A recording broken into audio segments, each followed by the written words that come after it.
जो परमेश्वर के राज्य में तो आ गए, मगर उनकी वास्तविकता आज भी डिफाइंड है उनके सेंसेस के द्वारा। या तो आप अपने सेंसेस से चल रहे हैं या आप परमेश्वर के वचन में जो उसने लिखा है उससे चल रहे हैं।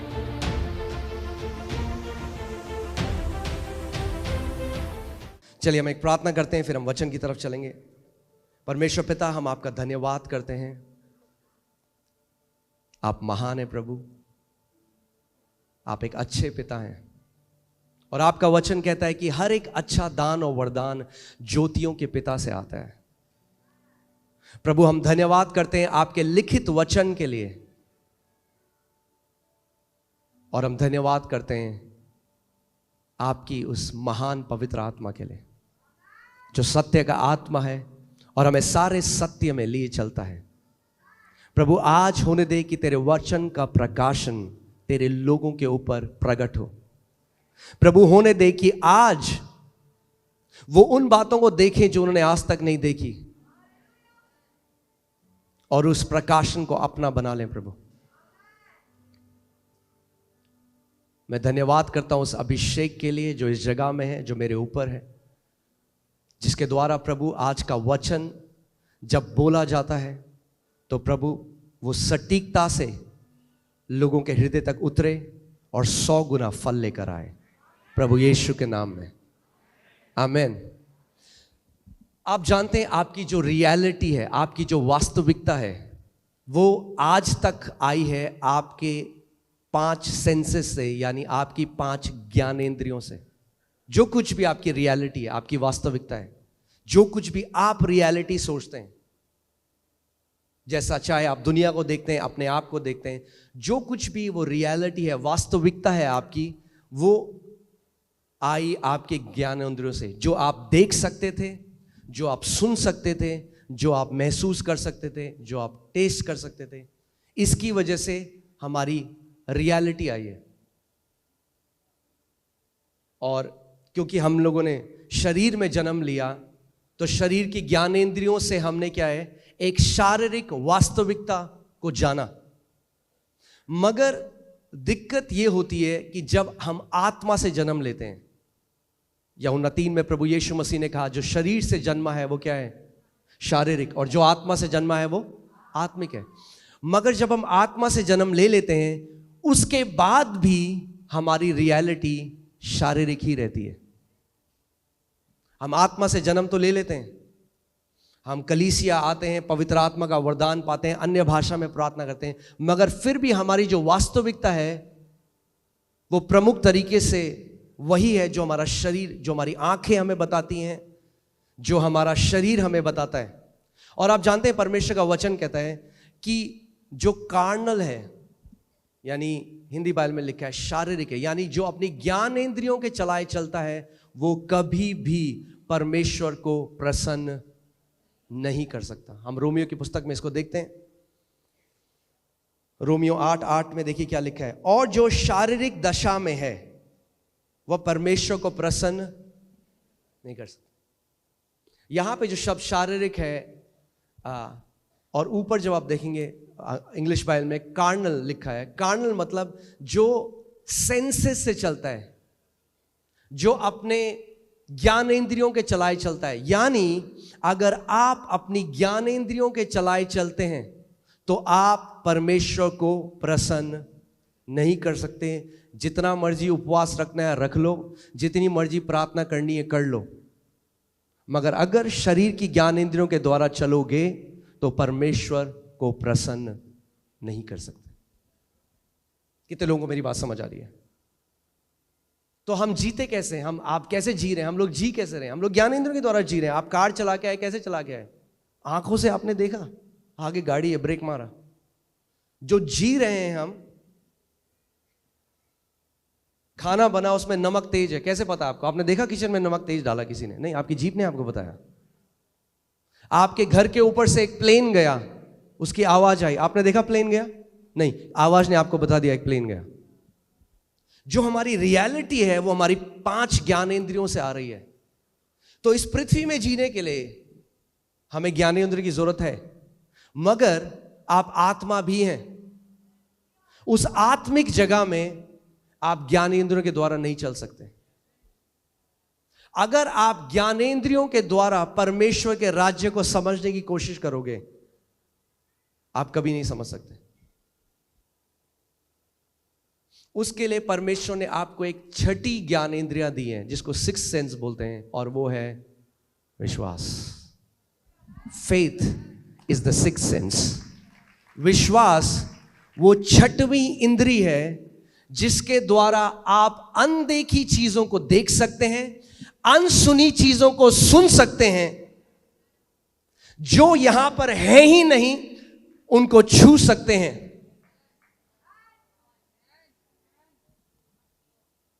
बाइबल क्या कहती है? इब्रानी 11, विश्वास अनदेखी वस्तुओं का निश्चय है। विश्वास क्या है? विश्वास एक सिक्स्थ सेंस है, वो आत्मा का सेंस है, आपका आत्मा की ज्ञानेंद्रिय है। क्योंकि विश्वास कैसे आता है? याद है आपको? परमेश्वर ने हमें क्या दिया है? विश्वास का आत्मा। विश्वास शारीरिक नहीं है, विश्वास आत्मिक है, आत्मा से आता है।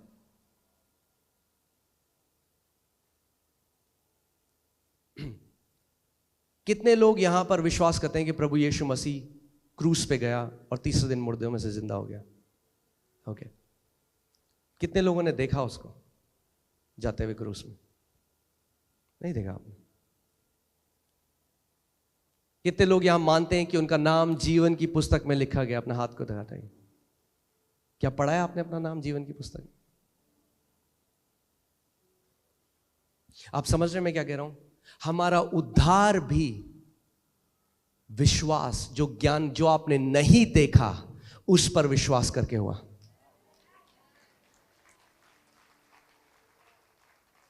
और कई मसीह लोग क्या गलती करते हैं? उद्धार तो पा लेते हैं ऐसे, मगर फिर जब प्रभु में आते हैं तो फिर से शारीरिक चाल चलने लग जाते हैं, शारीरिक ज्ञानेंद्रियों के द्वारा चलने लग जाते हैं। देखिए यूहन्ना 20:24 से 25 हम पढ़ते हैं। थोमा एक ऐसा चेला था परमेश्वर का, और मैं चाहता हूं आप इस बात को समझें। इसमें लिखा है, परंतु 12 में से एक अर्थात थोमा, जो दिदुमुस कहलाता है, जब यीशु आया तो उसके साथ न था। जब अन्य चेले उससे कहने लगे, हमने प्रभु को देखा है, तब उसने उनसे कहा, जब तक मैं उसके हाथों में कीलों के छेद को ना देख लूं और कीलों के छेद में अपनी उंगली को ना डाल लूं और उसके पंजर में अपना हाथ ना डाल लूं, तब तक मैं विश्वास नहीं करूंगा। यह है पिक्चर अनबिलीफ की। अब मैं आज आपको डेफिनेशन देता हूं अनबिलीफ की, आप समझे। अनबिलीफ कुछ भी नहीं है। अनबिलीफ वो है जब आप उसे अपने पांचों इंद्रियों से देखना चाहते हैं। पहले थोमा ने कहा, मैं नहीं मानूंगा ऐसे, पहले जब तक मैं देखूंगा नहीं। सुना है आपने लोगों को ऐसे कहते हुए? जब तक देखूंगा नहीं तब तक मानूंगा नहीं, दिखा दो तो मान जाऊंगा। प्रभु कहता है ऐसा विश्वास काम नहीं करता। वो कहता है मान जा तो दिखा दूंगा।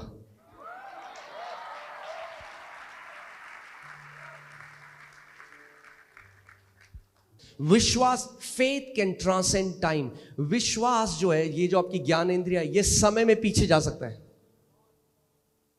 समय में पीछे जाता है आपका विश्वास, और आपके अंदर उस निश्चय को लेके आता है कि प्रभु यीशु मसीह क्रूस पे गया। समय में पीछे जाता है।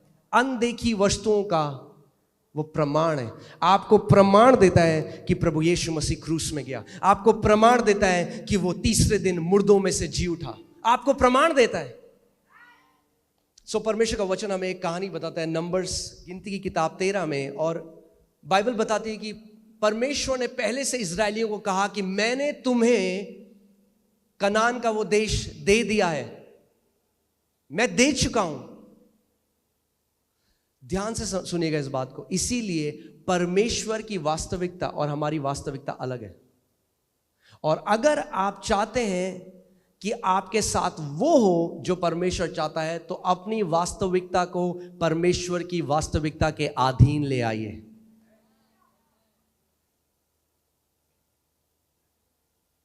परमेश्वर का वचन कहता है कि उन्होंने बोला कि परमेश्वर ने उनको वो दे दिया, कनान का देश उनको दे दिया।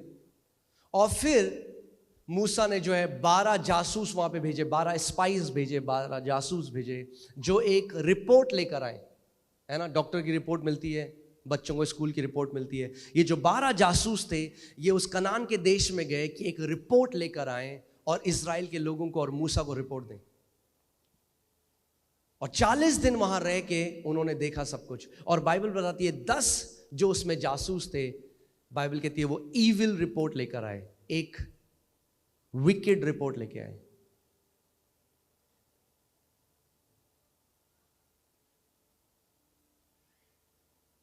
और परमेश्वर उनसे नाखुश हुआ। अब जो रिपोर्ट वो लेकर आए उसमें कोई गाली गलौच नहीं था, उसमें कोई गंदी बात नहीं थी। फिर परमेश्वर उसको ईविल रिपोर्ट क्यों कह रहा है, या हिंदी में क्या बोलेंगे इसको, दुष्ट, एक दुष्ट रिपोर्ट लेके आए। तो नकारात्मक नहीं, वो दुष्ट है। परमेश्वर की नजर में वो दुष्ट रिपोर्ट थी, वो ईविल रिपोर्ट थी। जबकि उन्होंने कुछ भी ऐसा गलत नहीं बोला, पर उनकी रिपोर्ट किस पे थी, अपनी ज्ञानेंद्रियों में। उन्होंने कहा ये जो दानव है वहां पर इतने लंबे और चौड़े हैं, हम तो इनके सामने टिड्डी जैसे हैं। वो भूल गए परमेश्वर ने क्या कहा था। वो अपनी ज्ञानेंद्रियों की तरह चलने लग गए। और जब वापस आए तो एक ईविल रिपोर्ट दी। और बाइबल कहती है परमेश्वर बहुत अप्रसन्न हुआ उनसे। वो गए और जब उन्होंने ईविल रिपोर्ट दी, पूरे इजराइलियों ने उनकी रिपोर्ट पे विश्वास किया। अब ध्यान से सुनिएगा, हर एक व्यक्ति जो शारीरिक है नेगेटिव रिपोर्ट जल्दी मानता है पॉजिटिव रिपोर्ट के। एक कहावत है इंग्लिश में, उसमें लिखा है जब सत्य जो है कपड़े ही बदल रहा हो जाने के लिए, जो झूठी खबर है वो पूरी दुनिया घूम के आ जाती है।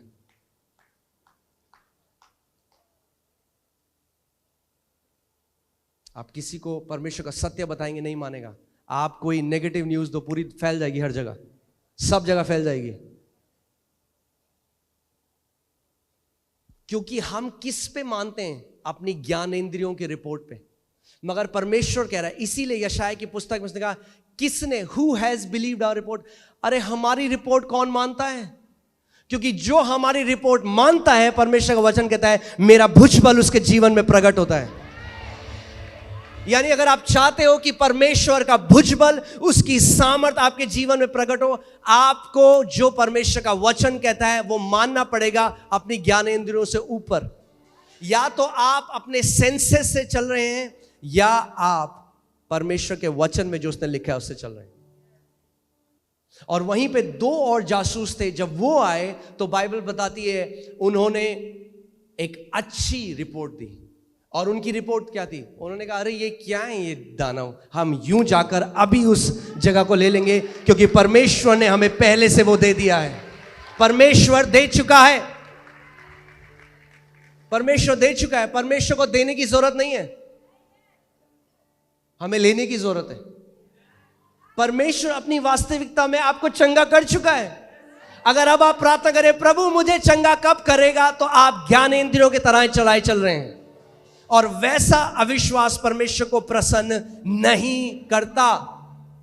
2 कुरिन्थियों 5:7 में लिखा है क्योंकि हम आंखों देखी बातों पर नहीं बल्कि विश्वास पर चलते हैं। आप जानते हैं विश्वास का सबसे बड़ा जो दुश्मन है वो आपके 5 सेंसेस हैं, आपकी 5 ज्ञानेंद्रियां हैं।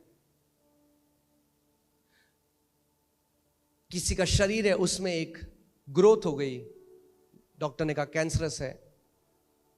उसने वचन पढ़ा यशायाह 53:5 और उसमें लिखा है उसके कोड़े खाने से हम चंगे हो चुके हैं।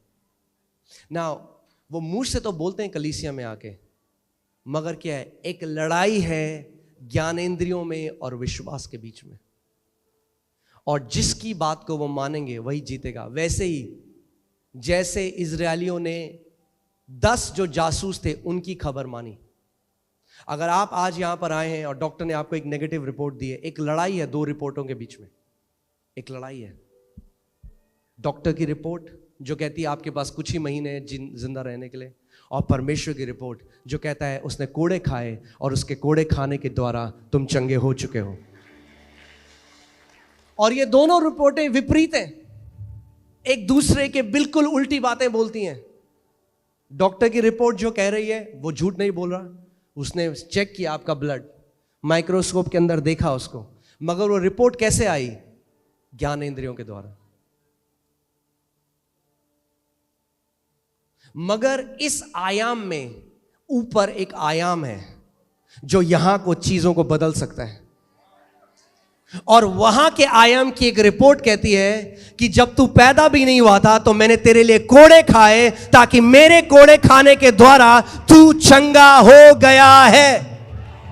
अब प्रभु कहता है तेरे ऊपर है, तू किस बात पे विश्वास करेगा? जो तेरी ज्ञानेंद्रियां तेरे को कहती हैं, दिल्ली का बेस्ट डॉक्टर कहता है, या मेरा वचन जो तेरे को कहता है? हर समय हमारे पास एक चॉइस है, निर्णय करना है कि हम शारीरिक जो हमारी आंखों ने देखा, जो कानों ने सुना, क्या हम उस पर विश्वास करेंगे, या जो परमेश्वर के वचन बोलता है उस पर विश्वास करेंगे? इसीलिए बाइबल कहती है शरीर पर मन लगाना मृत्यु को लेकर आता है। कहते कहां किया प्रभु ने हमें? अगर प्रभु ने किया होता तो ट्यूमर क्यों है?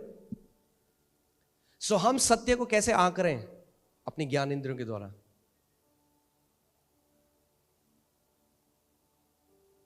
हम कह रहे हैं जब वो ट्यूमर चला जाएगा तब मैं मानूंगा मैं चंगा हो गया। प्रभु कह रहा है तू मान, तू चंगा हो गया, वो ट्यूमर चला जाएगा।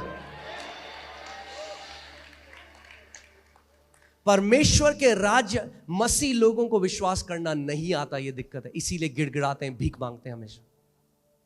मगर जो वचन में लिखा है उसके साथ एक नहीं होते।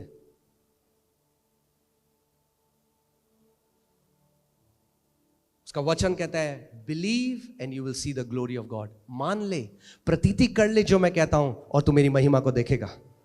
आप जानते हैं जो पुराने नियम में कनान का देश था, लैंड था, प्रॉमिस लैंड था, जिसको बोलते हैं वाचा का जो भूमि थी, जो लैंड था, प्रॉमिस लैंड, वो नए नियम में प्रतिज्ञाएं, प्रॉमिसेस हैं। और जैसे वहां पर दानव खड़े थे जो उनको चैलेंज करते थे कि तुम नहीं ले सकते इसको, आज जो परमेश्वर ने प्रतिज्ञाएं करी हैं, दानव खड़े हैं। आपकी ज्ञान इंद्रियों को यूज करता है शैतान। आप कलीसिया में आते हो, कहते प्रभु तेरे कोड़े खाने से मैं चंगा हो गया, फिर आप घर जाते वो दर्द हुआ। आपकी ज्ञान इंद्रिय ने बोला कहां हुआ तो चंगा होता, और दर्द क्यों होता? उस टाइम में परमेश्वर कहता है अडिग रहे विश्वास में, अपने मुंह के अंगीकार को बदल मत। जब तू नहीं देखता चीजों को जल्दी से होते हुए, खड़ा रहे, स्टैंड एंड विथस्टैंड, अडिग हो जा, और जो मैंने वचन को बोला है वो बोल, उसके अंगीकार को खो मत।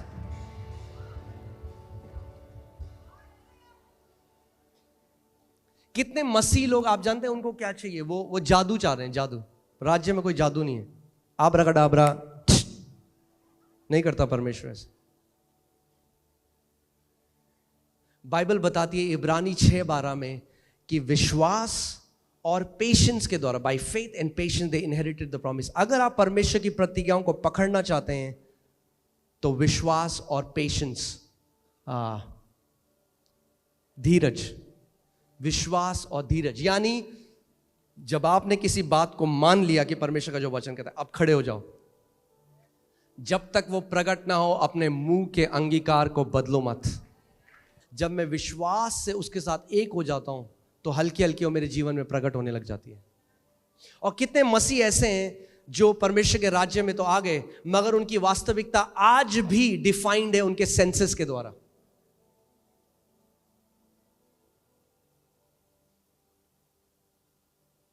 आमीन। हम आंखों देखी बातों पर नहीं पर विश्वास पर चलते हैं, और यही किया इब्राहिम ने।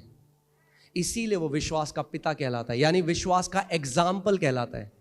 अगर आपको विश्वास सीखना है तो इब्राहिम से सीखिए। इसीलिए कई बार सबसे रिपोर्ट जो है, जो यहाँ पे डॉक्टर की रिपोर्ट है, जो पृथ्वी पे जो एक्सपर्ट की रिपोर्ट है, वो खड़ी हो जाती है एक जायंट की तरह, उस दानव की तरह जो आपको मॉक करती है, आपका मजाक उड़ाती है। कहाँ है तेरा प्रभु? तेरा प्रभु रिपोर्ट में तो यह है, रिपोर्ट तो कह रहा है भैया कैंसर बढ़ गया। कहाँ है तेरा प्रभु? मॉक करता है।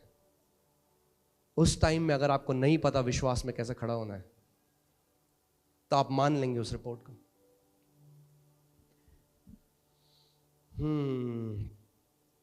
अब्राहम ने क्या किया? अब्राहम ने विश्वास को अपनी ज्ञान इंद्रियों के ऊपर रखा, इसीलिए विश्वास का पिता कहलाता है, इसीलिए हमारा उदाहरण बन गया। और उसके जीवन के द्वारा आप सीख सकते हो कि विश्वास कैसे कार्य करता है। रोमियो 4:19 में लिखा है, वह जो 100 वर्ष का था अपने मरे हुए से शरीर और सारा के गर्भ की मरी हुई सी दशा जानकर भी विश्वास में निर्बल ना हुआ। इंग्लिश बाइबल ज्यादा अच्छा कहती है, वो कहती है he did not consider his own body, यानी उसने अपने शरीर पर ध्यान नहीं लगाया। शरीर के रूप से वो डेड था, इम्पॉसिबल था। जो प्रभु उससे कह रहा था शारीरिक तरीके से वो इम्पॉसिबल था। परमेश्वर ने कहा मैं तुझे जातियों का पिता बनाऊंगा। 100 साल का हो चुका है। अगर अपना शरीर से पूछे, शरीर क्या बन सकता हूं मैं पिता? शरीर कहेगा इम्पॉसिबल, तू नहीं बन सकता। पर शरीर से नहीं पूछा उसने, ये कह रही है बाइबल। उसने अपने शरीर से नहीं पूछा। कई बार प्रभु कहता है मैं तुझे ये बनाऊंगा या मैं तुझे ये मिनिस्ट्री दूंगा, ये बिजनेस। सो आप सबसे पहले बैंक अकाउंट को देते हैं। हाँ जी बैंक अकाउंट जी हो सकता है, बैंक भूल जा, नहीं हो सकता। आपका बैंक अकाउंट नहीं आपको बताएगा, आपका शरीर आपको नहीं बताएगा। हम क्या करते हैं, जो परमेश्वर हमें बोलता है उसके बाद हम उसे शारीरिक तरीके से टटोलते हैं, क्या ये चीज है संभव? और अगर शारीरिक रूप में आपको लगता है कि संभव है तो आप मान लेते हो। मगर परमेश्वर चाहता है कि जो उसने आपको बोला है आप अपनी ज्ञानेंद्रियों के ऊपर उसको रखें और उसको मान लें। तो आज मैं आपको रोमियो 4:20 लगाइए। अब्राहम एक तरीके से विश्वास में बलवंत हो गया और आप और मैं भी हो सकते हैं। और ना अविश्वासी होकर परमेश्वर की प्रतिज्ञा पर संदेह किया। बाइबल, इंग्लिश बाइबल कहती है he did not become weak in faith consider, यानी वो बाइबल कहती है कि वो विश्वास में कमजोर ना पड़ा अपने शारीरिक दशा को देखकर। आप कलीसिया आए, आपने कहा आज प्रभु मुझे चंगा करेगा, आपके लिए प्रतिज्ञा हुई, एक वचन निकला, आपने उसको ग्रहण किया, आप घर गए खुश हो गए, मैं चंगा हो गया हूं प्रभु। आप घर गए, फिर से वो दर्द आया और आप उस प्रतिज्ञा पे संदेह करने लगे। आपने कहा शायद प्रभु ने नहीं किया, शायद उस टाइम हो सकता है कि उस टाइम, लोग कहते हैं उस टाइम हमें आराम लगा था।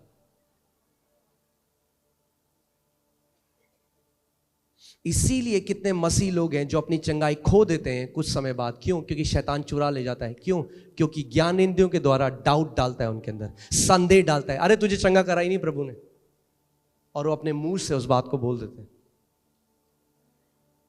इसीलिए परमेश्वर का वचन कहता है कि थामे रहे जो मैंने तुझे दिया है, क्योंकि कोई है जो चुराना चाहता है उसे। सो बाइबल बता रही है जब प्रभु ने अब्राहम को बोला, आज हमारे पास उदाहरण है अब्राहम, उसके पास कोई उदाहरण नहीं था, कोई बाइबल नहीं थी उसके पास।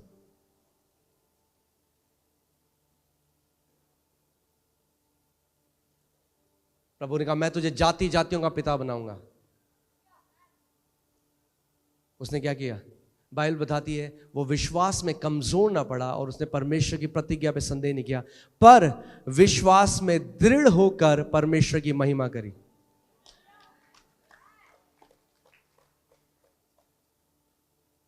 यानी जब परमेश्वर आपको कोई प्रतिज्ञा दे और आप घर जाएं और आपको वो ना दिखाई दे और शैतान डाउट डालने की कोशिश करे, अपना पूरा ध्यान उस समय प्रभु को लगाओ, बोलो प्रभु तू सच्चा है, तेरा वादा सच्चा है, तेरी प्रतिज्ञा सच्ची है। यीशु तूने कहा स्वर्ग और पृथ्वी टल जाएगा पर तेरे मुख से निकले हुए वचन का एक बिंदु भी ना टलेगा। अगर तूने कहा है प्रभु तो मैं इसको मानता हूं, तेरी सारी प्रतिज्ञा हां और आमीन के साथ पूरी होती है।